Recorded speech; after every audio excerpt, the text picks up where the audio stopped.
수도권 지역 학교들이 15일 원격 수업으로 전환했습니다. 기말고사를 비롯한 학생평가 일정과 입학상담, 긴급 돌봄 등은 밀집도 최소화를 전제로 교내 운영합니다. 코로나19 집단 감염이 발생한 부천 상동의 한 요양병원에서 추가 확진자들이 계속 나와 100명을 넘어섰습니다. 장덕천 부천시장 연결해 방역 대응 상황 들어봅니다.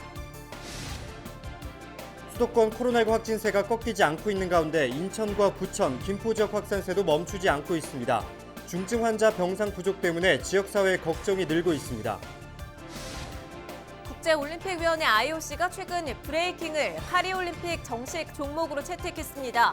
세계적인 기보인 그룹 진조프로가 있는 부천시가 환영 입장을 보였습니다.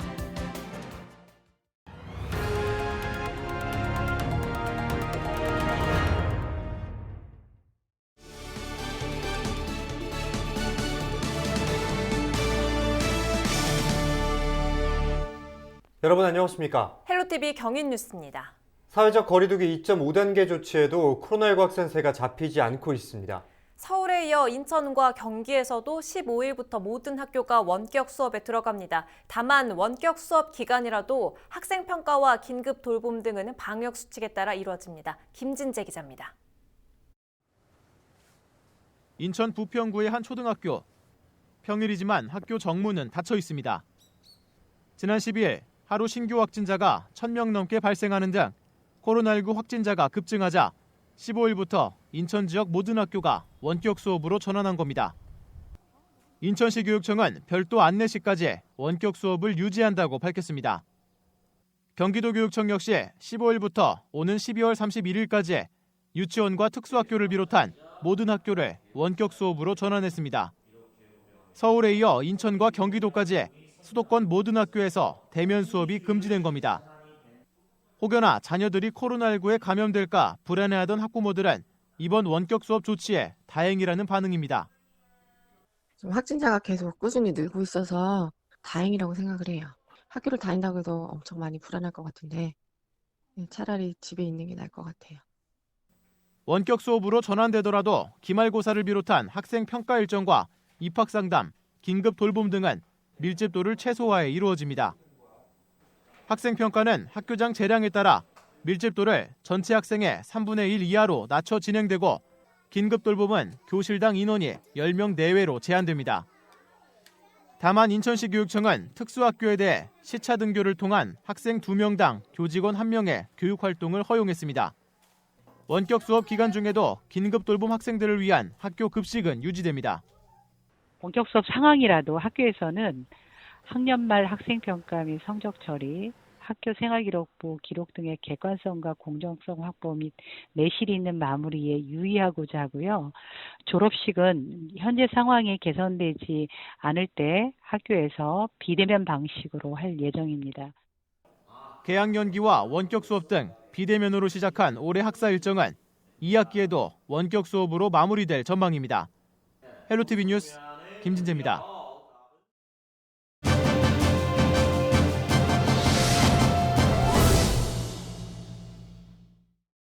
지난 주말 부천 상동의 한 요양병원에서 코로나19 집단 감염이 발생했습니다. 방역당국의 비상이 걸린 사이 또다시 추가 확진 소식이 들려왔는데요. 지역사회 불안감이 큽니다.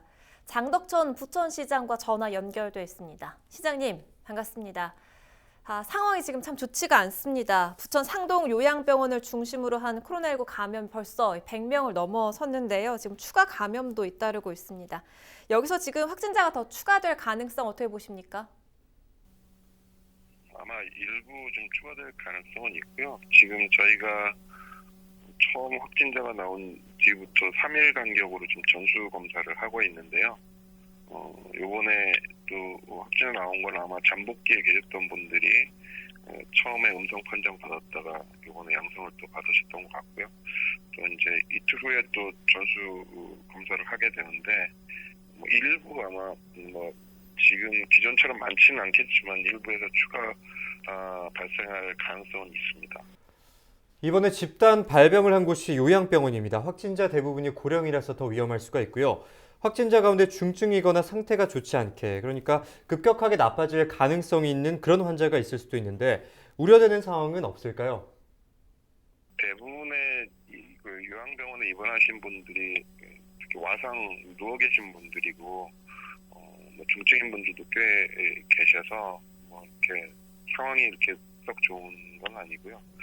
뭐 코로나19로 인해서 악화되신 분도 계실 것 같고 확진자분들 중에는 특히 더 그럴 것 같고요.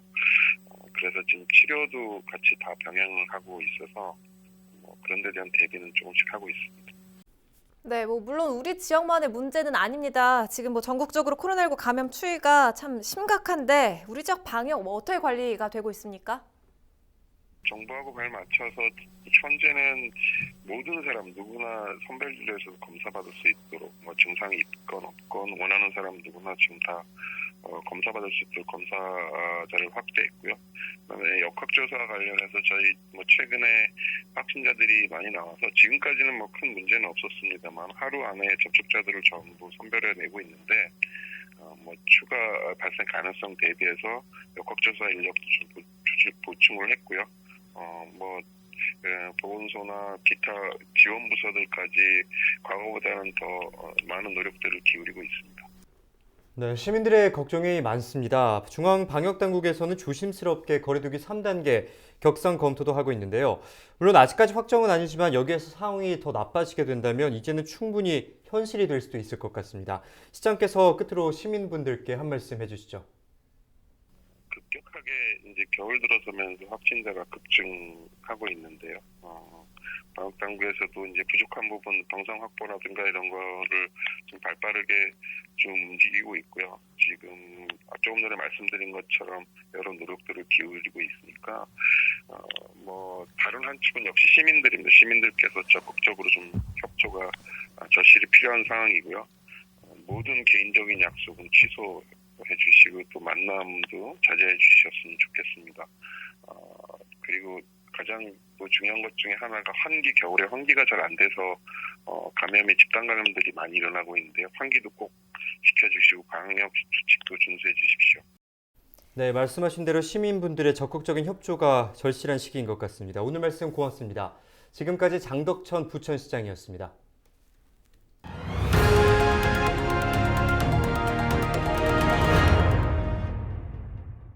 100여 명대 집단 감염이 발생한 부천 상황 먼저 들어봤는데요.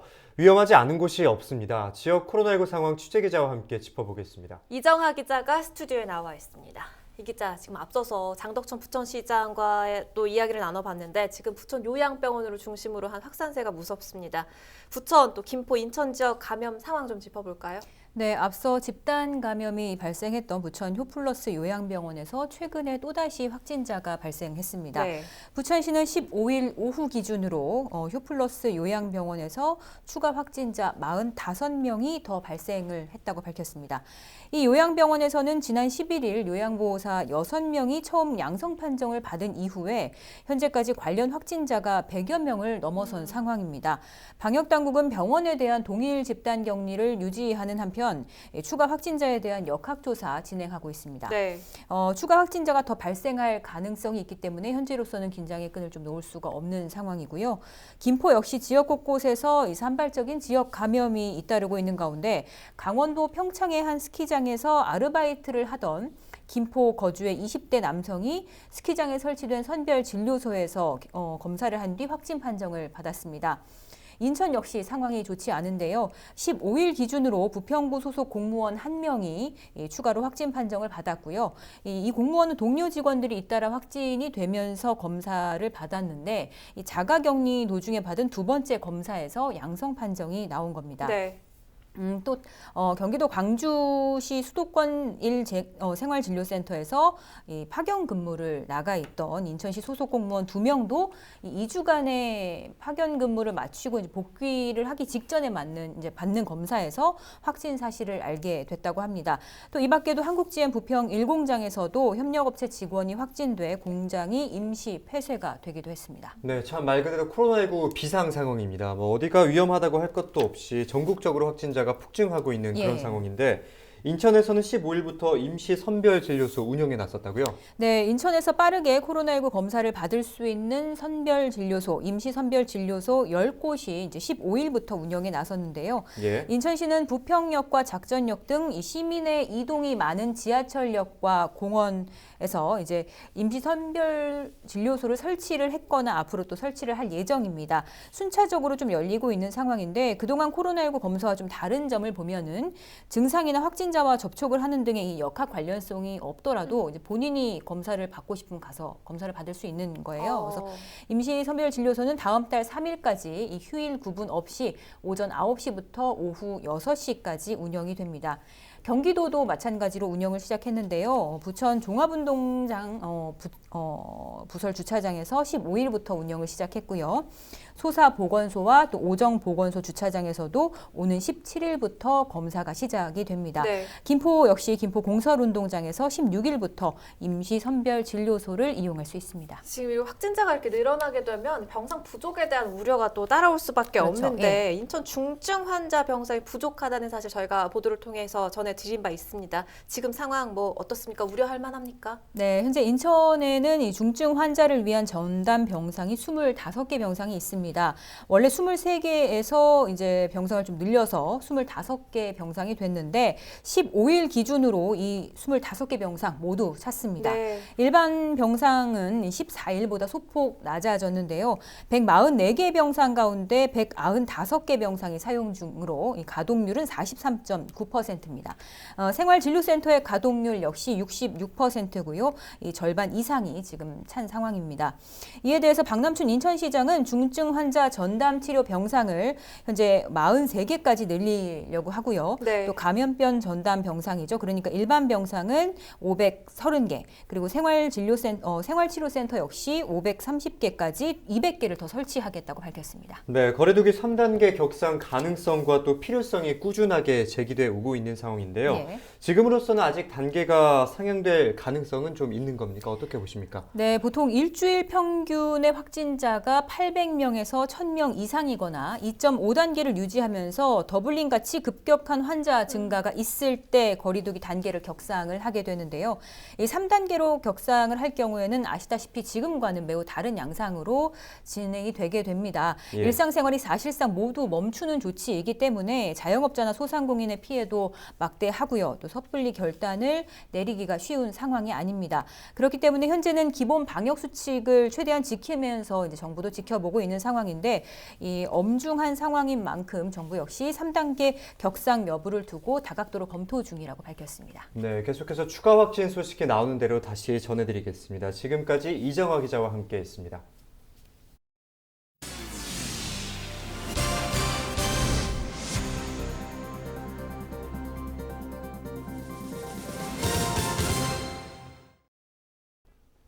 인천에서 빠르게 코로나19 검사를 받을 수 있는 임시 선별진료소 10곳이 15일부터 운영에 나섭니다. 인천시는 부평역과 작전역 등 시민의 이동이 많은 지하철역 부근과 지역 내 공원 등을 중심으로 임시 선별진료소를 설치했다고 밝혔습니다. 검사는 증상이나 역학 관련성이 없더라도 시민 누구나 무료로 받을 수 있습니다. 임시 선별진료소는 다음 달 3일까지 휴일 구분 없이 오전 9시부터 오후 6시까지 운영됩니다. 비보잉이나 브레이크 댄스 등으로 불리는 이른바 브레이킹이 오는 2024년 열리는 파리올림픽의 정식 종목으로 포함됐습니다. 부천시는 15일 국제올림픽위원회 IOC가 최근 브레이킹을 파리올림픽 정식 종목으로 채택한 것에 대해 환영의 뜻을 밝혔습니다. 부천시는 지난 2012년부터 비보잉 그룹 진조크루를 중심으로 부천 세계 비보이 대회 등을 개최하고 있습니다. 또한 지난 2018년에는 아르헨티나 부에노스아이레스 유스올림픽 시범 종목에 진조크루가 이끄는 선수단이 참가해 동메달을 수상했습니다. 주유를 하지 않고 허위 결제하는 등의 수법으로 유가 보조금을 부정 수급한 화물차주와 주유업자가 무더기로 경기도 특별사법경찰단에 적발됐습니다. 경기도 특사경은 유가 보조금을 부정 수급한 화물차주 345명과 이들을 도운 주유업자 30명 등 375명을 입건했습니다. 이들은 화물차에 주유한 것보다 금액을 부풀리거나 아예 화물차에 기름을 넣은 것처럼 결제하고 자신의 자가용 차량에 주유하는 방식 등으로 유가 보조금 13억 원을 타낸 혐의를 받고 있습니다. 경기도는 적발된 화물차주와 주유업자를 검찰에 송치하는 한편 담당 지자체별로 유가 보조금을 환수하도록 할 방침입니다.